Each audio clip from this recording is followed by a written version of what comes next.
بسم اللہ الرحمن الرحیم وَيَسْأَلُونَكَ عَنْ ذِي الْقَرْنَيْنِ قُلْ سَأَتْلُو عَلَيْكُمْ مِنْهُ ذِكْرًا۔ میں نے بتایا تھا کہ نبی صلی اللہ علیہ وسلم کی نبوت کے دلائل میں ہے یہ واقعہ۔ یہودیوں نے آپ سے پوچھا کہ ذوالقرنین کے بارے میں بتائیے۔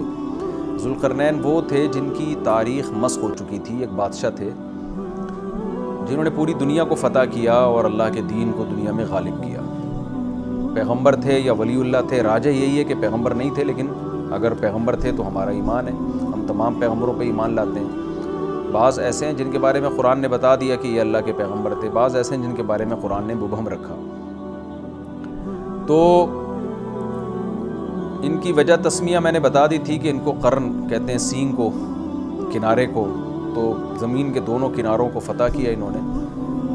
تو ان کی تاریخ مسخ ہو چکی تھی، لیکن ایک اللہ والے گزرے تھے، نیک بادشاہ گزرے تھے۔ اس وقت کی آباد دنیا میں انہوں نے اللہ کے دین کو بلند کیا، تو اس لیے نبی صلی اللہ علیہ وسلم سے ان کے بارے میں آگے پوچھا گیا کہ آپ ان کے بارے میں کیا جانتے ہیں، آپ بتائیے، اگر آپ اللہ کے سچے پیغمبر ہیں تو آپ کو پتہ ہونا چاہیے۔ تو وہی نازل ہوئی نبی صلی اللہ علیہ وسلم پر، اور یہ واقعہ اللہ تعالیٰ نے نبی صلی اللہ علیہ وسلم کو بتایا۔ یہ آپ سے ذوالقرنین کے بارے میں کہتے ہیں، قُلْ سَأَتْلُو عَلَيْكُمْ مِنْهُ ذِكْرًا، آپ کہہ دیجئے عن قریب میں تمہیں ان کے بارے میں بتاؤں گا، تذکرہ کروں گا ان کا۔ ان کی تاریخ کیا ہے اس بارے میں دیکھیں، ہمارے پاس قرآن و سنت میں کوئی واضح بات نہیں ملتی۔ تاریخی روایات ہیں جن میں بڑا ٹکراؤ ہے، اور میں ویسے بھی کوشش کرتا ہوں کہ تفسیر کے لیکچر میں قرآن کو اتنا فوکس کروں کہ بس قرآن آپ کی سمجھ میں آئے۔ باقی آپ نیٹ پہ بھی سرچ کر سکتے ہیں اور کتابیں بھی پڑھ سکتے ہیں، بہت کچھ کہا گیا ہے، لیکن اتنی بات قرآن ہی سے پتہ چلتی ہے کہ یہ نبی صلی اللہ علیہ وسلم کے قریب کا واقعہ ہے، کوئی بہت زیادہ پرانا نہیں ہے۔ اور یہ قرآن میں اشارہ ایسے ملتا ہے کیونکہ ذوالقرنین مشرق کی طرف بھی گئے، زمین کا بالکل مشرقی حصہ جہاں آبادی ختم ہو رہی ہے، یا یوں کہہ سکتے ہیں کہ آبادی جہاں سے شروع ہو رہی ہے، اور بالکل زمین کے مغربی حصے میں بھی گئے جہاں آبادی ختم ہو رہی ہے، اور شمال کے حصے میں بھی گئے جہاں شمال میں اینڈ جو تھا آبادی کا۔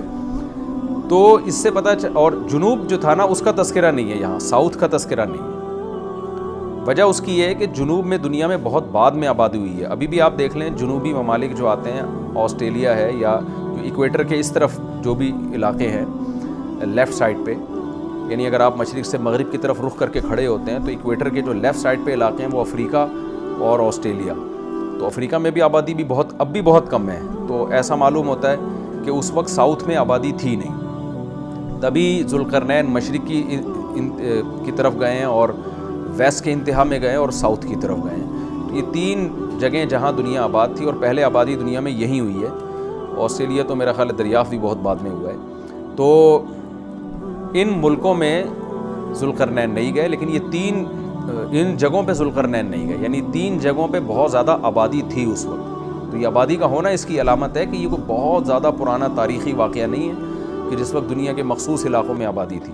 ہمیں قرآن سے پتہ چلتا ہے کہ دنیا میں جو سب سے پہلے آبادی جہاں زیادہ پھیلی ہے، یہ وہ علاقے ہیں جو شمال کی طرف ہیں زمین کے، یعنی شمال کی طرف، جیسے ایکویٹر کے رائٹ سائڈ پہ، اگر آپ مشرق سے مغرب کی طرف رخ کر کے کھڑے ہوتے ہیں تو ایکویٹر کے جو رائٹ سائڈ ہے اور مغربی، یہ دو، یعنی شمال میں، نارتھ میں اور ویسٹ میں، اس طرف دنیا میں اولین آبادی اس طرف ہے، تبھی زیادہ تر پیغمبروں کے واقعات بھی یہیں سے متعلق ہیں، اور یہاں جو قدیم انسانی تہذیب اور جو قدیم آبادی کے آثار بھی یہیں سے زیادہ ملتے ہیں۔ تو اتنی بات بہرحال ثابت ہو گئی کہ یہ علاقے اس وقت آباد تھے، تو ظاہر ہے یہ کوئی بہت پرانا واقعہ نہیں ہے، یہ نبی صلی اللہ علیہ وسلم کے دور کے قریب کا واقعہ ہے، یا کم سے کم یہودیوں، یعنی حضرت ابراہیم علیہ السلام کے دنیا میں آنے کے بعد کا واقعہ ہے، کیونکہ بہت بڑی آبادی پر یہودیوں کی حکومت تھی، تو اسی دور کے کوئی یہ بادشاہ گزرے ہیں کہ انہوں نے بھی بہت بڑا علاقہ فتح کیا۔ وَيَسْأَلُونَكَ عَنْ ذِي الْقَرْنَيْنِ، یا آپ سے ذوالقرنین کے بارے میں پوچھتے ہیں، آپ ان کو بتا دیجئے کہ ان قریب میں اس کا تذکرہ تم سے کروں گا۔ اِنَّا مَكَّنَّا لَهُ فِي الْأَرْضِ، ہم نے ان کو زمین میں ٹھکانہ دیا تھا، وَآتَيْنَاهُ مِنْ كُلِّ شَيْءٍ سَبَبًا، اور ہر طرح کے وسائل ہم نے ذوالقرنین کو دیے تھے۔ فَأَتْبَعَ سَبَبًا، آپ نے راستوں کو اختیار کیا یا وسائل کو اختیار کیا، ان وسائل کو اختیار کر کے جہاد کیا اللہ کے راستے میں، حتیٰ اذا بلغ مغرب الشمس، جب سورج غروب ہونے کی جگہ پہنچے وجدہا تغرب فی عین حمیۃ، آپ نے اس کو سیاہ پانی میں غروب ہوتے ہوئے پایا۔ مغرب شمس کا مطلب ظاہر ہے جہاں سورج غروب ہوتا ہے وہاں تو دنیا میں کوئی جا ہی نہیں سکتا، زمین گول ہے وہ تو گھومتا ہی رہے گا، ہر جگہ ہی سورج غروب ہو رہا ہوتا ہے۔ لیکن آج بھی دنیا میں مشرقی ممالک اور مغربی ممالک کہلاتے ہیں، جیسے قرآن میں آتا ہے نا وَأَوْرَثْنَا الْقَوْمَ الَّذِينَ كَانُوا يُسْتَضْعَفُونَ مَشَارِقَ الْأَرْضِ وَمَغَارِبَهَا الَّتِي بَارَكْنَا فِيهَا، کہ ہم نے بنی اسرائیل کو وارث بنا دیا جو ضعیف سمجھے جاتے تھے، زمین کے مشرقوں کا بھی اور زمین کے مغربوں کا بھی۔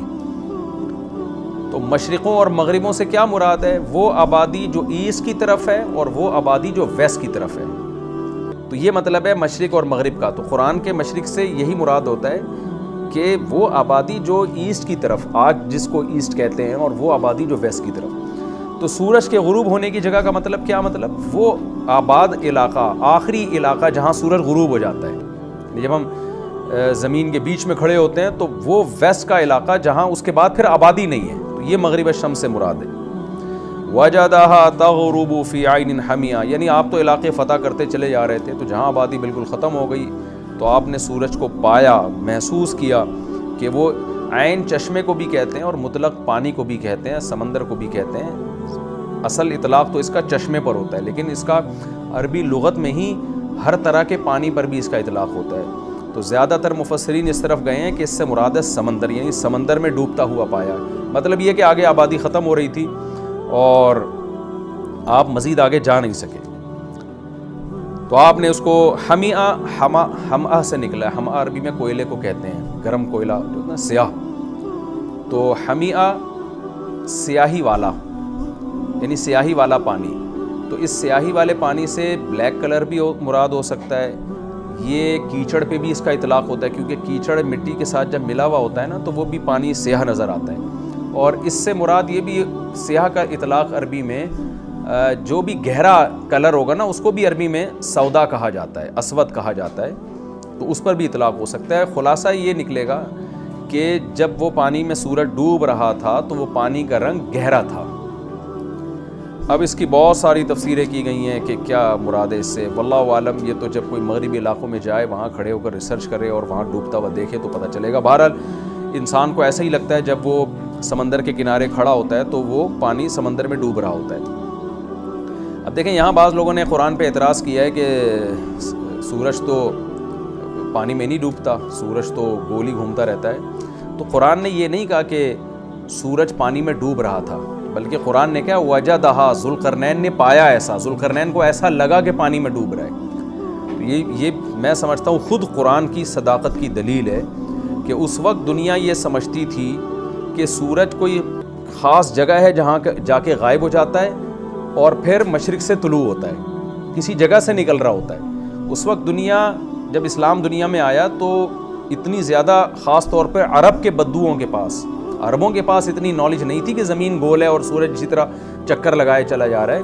عربوں کے پاس کم از کم اتنی نالج نہیں تھی۔ ہو سکتا ہے یونان میں اور ادھر ادھر علاقوں میں وہاں کے سائنسدان یہ بات جان گئے ہوں، لیکن عربوں کے پاس نالج نہیں تھی۔ یہ آیت قرآن مجید کی معجزے کی اور بلاغت کی کتنی بڑی دلیل ہے۔ قرآن یہ بھی تو کہہ سکتا تھا حتی اذا بلغ مغرب الشمس، یہاں تک کہ جب ذوالقرنین مغربی علاقے کی طرف پہنچے جہاں سورج غروب ہوتا ہے، تو تغرب فی عین حمیۃ، سورج غروب ہونے لگا پانی کے اندر۔ وجدہ کا لفظ اگر قرآن نہ لے کر آتا نا تو قرآن کی آیت سائنسی اصولوں کے بالکل خلاف ہو جاتی ہے۔ عرب تو مان لیتے کہ سورج غروب ہوتا ہے سمندر کے اندر، لیکن یہ سائنس اس کو غلط ثابت کر دیتی ہے آج کے دور میں۔ تو قرآن نے اس وقت بھی جو ایکسپلین کیا ہے سائنسی اصولوں کو، ان میں یہ رعایت کی ہے کہ کل 1400 سال کے بعد جا کے قرآن کی کسی آیت پر کوئی سائنٹسٹ بھی انگلی نہ اٹھا سکے۔ اس لیے قرآن نے الفاظ یہ کہے وجدہا، ذوالقرنین کو ایسا لگا کہ وہ پانی میں ڈوب رہا ہے۔ آپ آج کے ساحل سمندر پہ کھڑے ہوتے ہیں مغرب کی طرف رخ کر کے، تو آپ کو ایسا لگتا ہے کہ سورج پانی کے اندر ڈوب رہا ہے۔ تو آپ دیکھیں کہ اگر نبی صلی اللہ علیہ وسلم اللہ کے سچے نبی معاذ اللہ نہ ہوتے تو آپ یہ یوں آیت پڑھ دیتے کہ سورج پانی میں ڈوب رہا تھا، لیکن آپ صلی اللہ علیہ وسلم پر اللہ کی طرف سے کلام نازل ہوا اور اللہ کو کہ علم میں یہ بات تھی کہ سورج پانی میں ڈوبتا نہیں ہے، اس لیے اللہ تعالیٰ نے پہلے ہی فرما دیا کہ ذوالقرنین کو ایسا لگا کہ سورج پانی میں غروب ہو رہا ہے، وجد عندها قوما، تو وہاں آپ نے مغرب شمس میں یعنی زمین کے انتہائی مغرب کی جانب ایک قوم کو پایا، لوگ آباد تھے وہاں پہ۔ قلنا یا ذا القرنین اما ان تعذبا، جب ذوالقرنین نے وہ علاقہ فتح کیا ہے تو اللہ تعالیٰ کہتے ہیں ہم نے ذوالقرنین کو وحی کی۔ اب اگر ذوالقرنین اللہ کے ولی تھے تو یہ آپ کے دل میں الہام ہوا، اور اگر اللہ کے پیغمبر تھے تو پراپر وحی آئی آپ کے اوپر۔ وہ کیا وحی تھی؟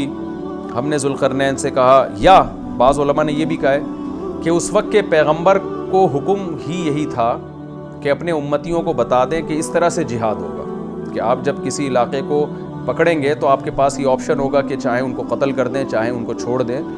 تو قلنا یا ذا القرنین کا مطلب قلنا بذریعتی نبی ہی، ہم نے نبی کے ذریعے ذوالقرنین کو کہا۔ اس وقت کے جو بھی نبی تھے ان کی تعلیمات ہی یہی تھیں۔ جیسے آج ہم کسی سے کہتے ہیں نا کہ بھائی اللہ تم سے کہہ رہا ہے کہ 5 ٹائم نمازیں پڑھو، تو وہ کہہ سکتا ہے اللہ مجھ سے تو نہیں کہہ رہا، تو ہم کہیں گے اللہ پیغمبر کے ذریعے آپ سے کہہ رہا ہے، پیغمبر کی احادیث آپ کے پاس موجود ہیں۔ تو حضرت ذوالقرنین کو یا تو اللہ نے ڈائریکٹ وحی کی یا الہام کیا، یا وقت کے پیغمبر کی تعلیمات حضرت ذوالقرنین کے پاس پہنچی تھی۔ وہ تعلیمات یہی تھی کہ جو قوم آپ نے پکڑی ہے، جو گرفتار ہوئے ہیں جنگ کے ذریعے، جو علاقہ فتح ہوا ہے، ان کے ساتھ ان 2 میں سے ایک معاملہ آپ کریں۔ وہ معاملہ کیا ہے؟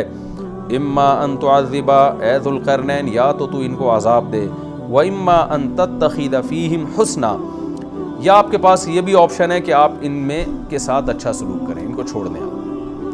تو آپ کے پاس دونوں آپشن ہیں، جو چاہیں آپ کریں۔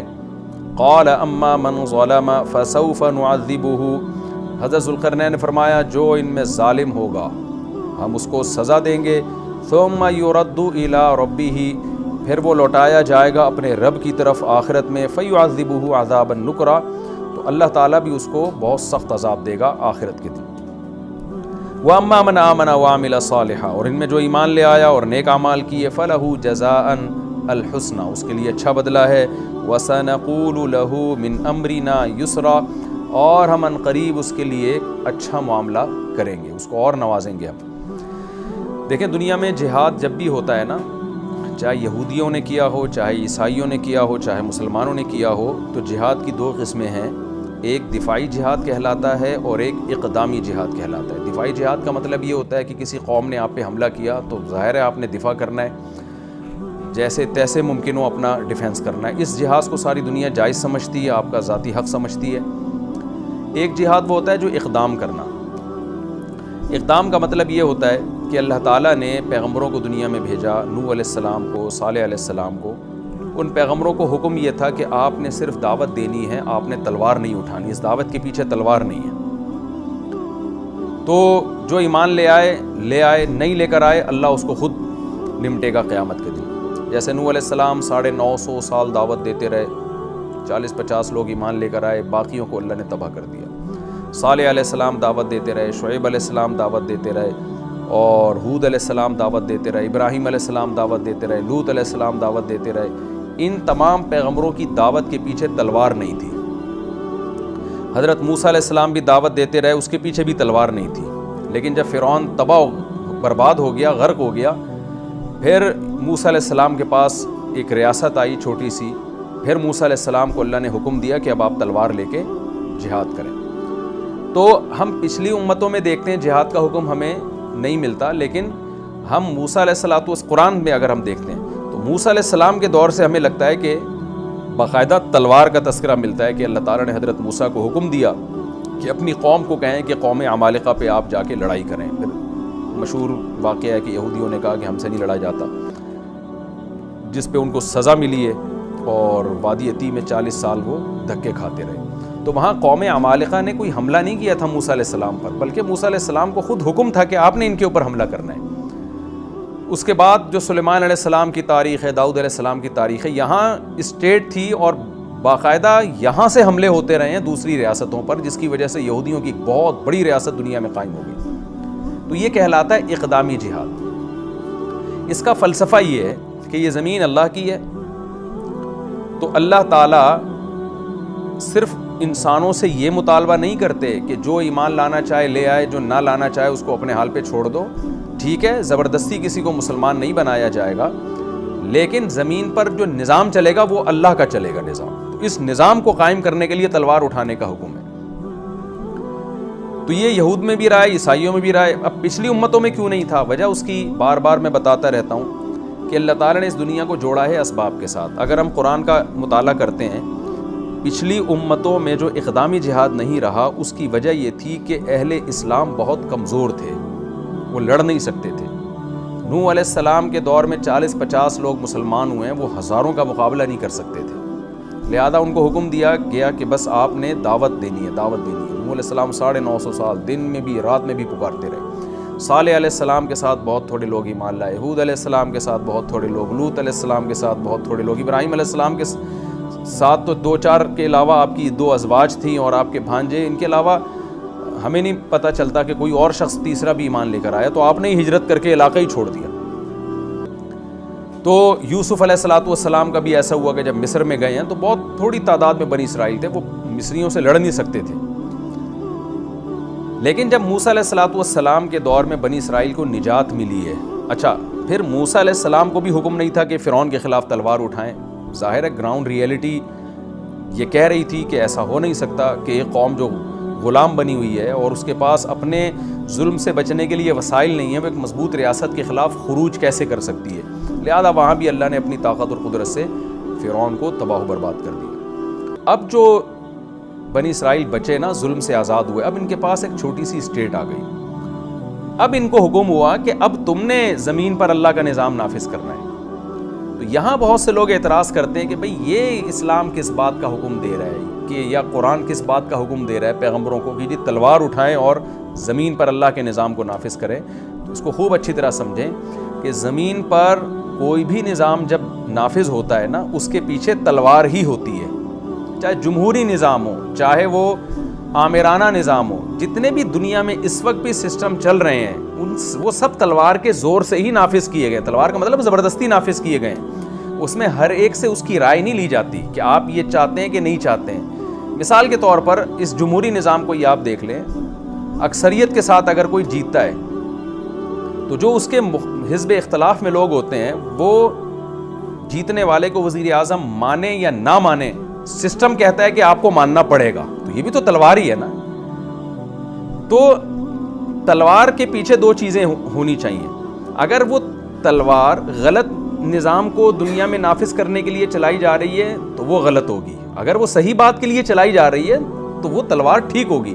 تو بحث یہ نہیں ہے کہ تلوار کی زور سے اللہ تعالیٰ نے اپنے ادیان کو، چاہے وہ یہودیت ہو، عیسائیت ہو، اسلام ہو، تلوار کی طاقت سے دنیا میں غالب کیا ہے یا لوگوں کے مشورے سے غالب کیا ہے. اصل چیز یہ ہے کہ غالب جس چیز کو کیا جا رہا ہے وہ ٹھیک تھی یا غلط تھی. وہ دیکھیں، اگر میں تلوار اٹھاتا ہوں اور دنیا سے چوروں کا خاتمہ کر دیتا ہوں تو یہ نہیں کہا جائے گا کہ جی آپ نے تلوار کے ذریعے ایک دنیا سے چوری کو ختم کیا ہے، بلکہ اپریشیٹ کیا جائے گا کہ آپ نے تلوار کے ذریعے ایک اچھا کام کیا ہے، قاتلوں کو اور چوروں کو اور ڈاکوؤں کا خاتمہ کیا ہے آپ نے. تو یہ خوب سمجھ لیں، اسلام دنیا میں آیا، اس سے پہلے یہودیت دنیا میں آئی یا عیسائیت دنیا میں آئی، تو جن پیغمبروں نے تلواریں اٹھائی ہیں نا ان کا موقف بہت واضح تھا کہ زمین پر اللہ کا نظام ہونا چاہیے، اس نظام کو نافذ کرنے کے لیے تلوار چلے گی. ایک بات. نمبر 2 کہ ہم جس نظام کو اللہ کا نظام کہہ رہے ہیں، اس نظام کے اللہ کے نظام ہونے پر ہمارے پاس مضبوط دلائل ہے. یعنی ایک آدمی تلوار اٹھاتا ہے، وہ کہتا ہے کہ میں اللہ کے نظام کو دنیا میں نافذ کرنے کے لیے یہ کام کر رہا ہوں، لیکن اس کے پاس دلیل ہی نہیں ہے کہ میرا جو نظام ہے وہ اللہ کا نظام ہے، تو وہ بھی غلط ہے. دیکھیں یہاں 3 اسٹیپ ہیں، اس کو خوب اچھی طرح سمجھیں. تین اسٹیپ ہیں، اس کو یعنی ہمیشہ کے لیے نا یہ اقدامی جہاد کا فلسفہ آپ کے دماغ میں بیٹھ جائے گا. جب آپ تلوار اٹھاتے ہیں، نمبر 1 آپ جس سسٹم کو دنیا میں غالب کرنے کی بات کر رہے ہوتے ہیں نا تلوار کی طاقت سے، پہلی بات وہ سسٹم ٹھیک ہونا چاہیے. ایک بات، غلط چیز کو دنیا میں آپ تلوار کے ذریعے نافذ نہیں کر سکتے. نمبر 2 اس کے ٹھیک ہونے پر آپ کے پاس مضبوط دلائل ہوں، 2 اور 2 4 کی طرح آپ کے پاس دلائل ہوں کہ یہ جو میں چیز دنیا میں نافذ کر رہا ہوں یہ ٹھیک ہے. جیسے کوئی کرپشن کے خلاف جہاد کرتا ہے تو ساری دنیا مانتی ہے کہ کرپشن غلط ہے. تو یعنی یہ اتنا واضح آپ کا دعویٰ ہونا چاہیے. تیسری چیز، آپ کے پاس اسباب اور وسائل بھی ہوں کہ اسباب اور وسائل کی دنیا میں آپ فتح بھی حاصل کر سکتے ہوں. تو 3 شرطیں کسی تحریک میں، کسی نظام میں پائی جائیں گی تو شرعن بھی اور عقلاً بھی ان کو اجازت ہوگی کہ وہ تلوار اٹھائیں اور اپنے نظام کو دنیا پہ نافذ کر دیں. اور یہ 3 شرطوں میں سے ایک شرط بھی اگر نہیں پائی جاتی تو پھر کسی تحریک کو یا کسی بھی شخص کو اجازت نہیں. مثال کے طور پر اب میں ایسی مثالیں دیتا ہوں جس سے یہ جو میں نے 3 شرطیں بیان کی ہیں نا، یہ شرطیں اچھی طرح سمجھ میں آئیں گی.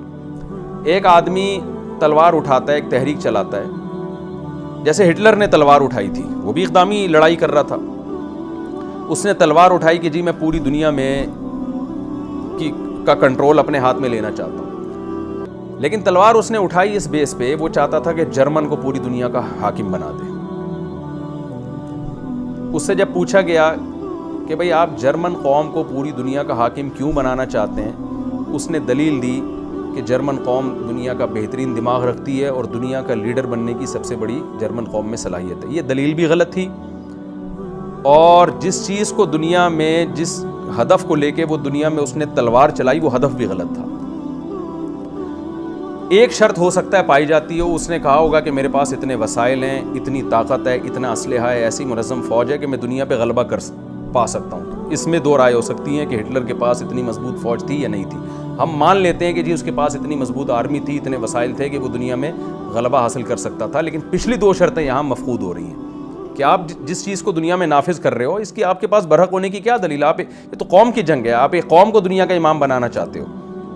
تو دنیا میں جتنی بھی غیر مسلموں کی جنگیں ہوتی رہی ہیں، یا تو یعنی ان میں 2 شرطیں لازمی مفقود ہیں. نہ ان کے پاس کوئی ہدف ہوتا ہے صحیح، ہدف کیا ہوتا ہے دنیا کے وسائل پہ قبضہ کرنا، اور نہ اس ہدف کے صحیح ہونے کی ان کے پاس کوئی واضح دلیل ہوتی ہے. جبکہ اسلامی جنگیں یا یہود و نصارہ کی جو جنگیں رہی ہیں، ان جنگوں کے پیچھے دعویٰ بھی درست ہوتا ہے اور ان کے پاس اس دعوے کے درست ہونے کی دلیل بھی بہت واضح ہوتی ہے.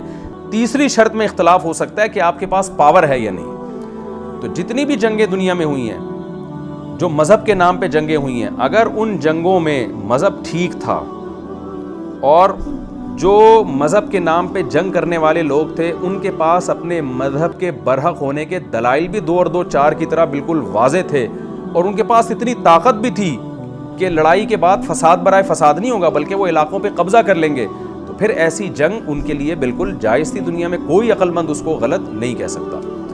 تو یہ اقدامی جہاد ہے جو اسلام میں بھی رہا ہے، یہودیوں میں بھی رہا ہے اور عیسائیوں میں بھی رہا ہے. اور میں بار بار یہ بات کہتا ہوں، ہمارے ایک دوست اٹلی گئے نا، تو انہوں نے کہا کہ وہاں پہ ایک اٹلی میں جو ایک سٹی ہے جو پانی پہ ہے، اس کا نام اس وقت میرے ذہن سے نکل گیا، میں ہو کے بھی آیا ہوں، چاروں طرف پانی ہے. تو وہاں ایک بورڈ انہوں نے لگا کے رکھا ہوا ہے کہ مسلمان فاتحین جب یورپ میں داخل ہوئے تو جو ناجائز قبضہ انہوں نے کیا اور تلواریں چلائی تو ہم بھاگ کے ان جزیروں میں محصور ہو گئے تھے.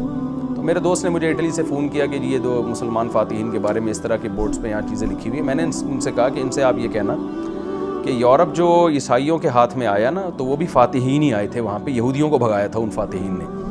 تو آپ نے جو یورپ پہ قبضہ کیا تھا وہ بھی مذہب کی بیس پہ کیا تھا کہ آپ کے پیچھے عیسیٰ علیہ السلام کی دعوت تھی اور آپ کا یہ ہدف تھا کہ حضرت عیسیٰ برحق نبی ہیں، اور جو نبی برحق ہوتا ہے اسی کی تعلیمات کو دنیا میں ہم نے غالب کرنا ہے. تو آپ کے مقابلے میں یہودی کھڑے ہوئے، آپ نے یہودیوں سے علاقے چھین کے ان پہ قبضہ کیا. تو اس لیے یہ احتجاج کا حق تو یہودیوں کو ہونا چاہیے کہ ہم سے علاقے چھینے گئے. پھر ہم یہودیوں کی طرف آتے ہیں تو یہودی اگر کہے گا ہم پہ ظلم ہوا، عیسائیوں نے جنگیں لڑ کے ہم سے ہمارے علاقے چھینے، تو ہم یہودیوں سے بھی یہ کہیں گے کہ جناب آپ نے بھی داؤد علیہ السلام اور سلیمان علیہ السلام کی قیادت میں جہاد ہی کیا تھا. اس وقت آپ کا دعویٰ یہ تھا کہ داؤد علیہ السلام کا دین سچا ہے، سلیمان علیہ السلام کا دین سچا ہے، موسیٰ علیہ السلام کا دین سچا ہے، لہذا اس دین کو دنیا میں غالب ہونا چاہیے.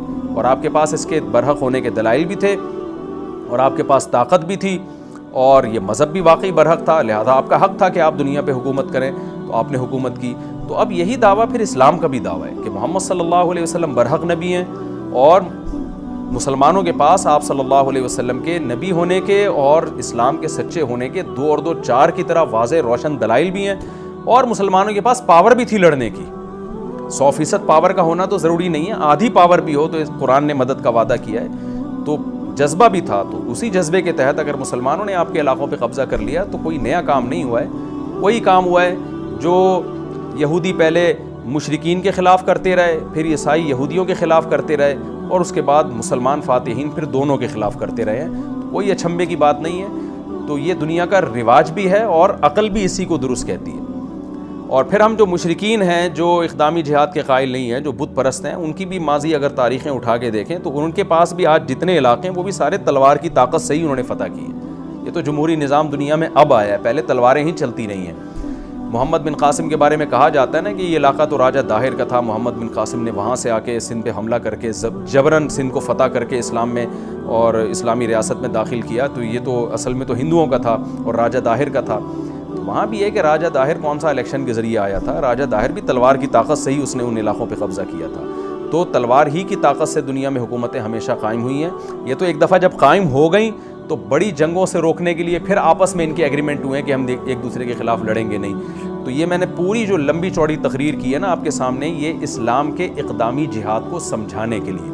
تو مسلمان فاتحین جو اللہ کے نیک بندے ہیں یہ ہمیشہ سے رہے ہیں، جن میں ایک ذوالقرنین ہے۔ تو اللہ نے حضرت ذوالقرنین کا واقعہ یہ سمجھانے کے لیے بھی بیان کیا ہے کہ الذین آمنوا یقاتلون فی سبیل اللہ والذین کفروا یقاتلون فی سبیل الطاغوت۔ دنیا میں ہمیشہ تلوار چلی ہے، چلی کس کام کے لیے؟ جو ایمان والے ہیں انہوں نے قوم پرستی کے لیے، وسائل پہ قبضہ کرنے کے لیے تلوار نہیں چلائی، بلکہ اللہ کے نظام کو دنیا میں غالب کرنے کے لیے چلائی۔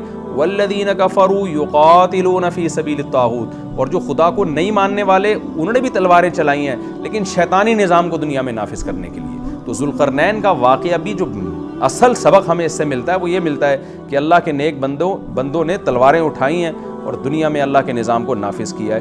اور یہ ٹاپک میں ایک بات پہ ختم کرتا ہوں، وہ یہ کہ اگر کوئی غیر مسلم کہتا ہے نا کہ اسلام تلوار کے زور سے پھیلا ہے، تو آپ اس کو یہ کہہ دیا کریں کہ اسلام نے تلوار کے زور سے نمازوں کو پھیلایا، توحید کو پھیلایا، دنیا سے زنا کو ختم کیا، شراب کو ختم کیا، سودی نظام کو ختم کیا۔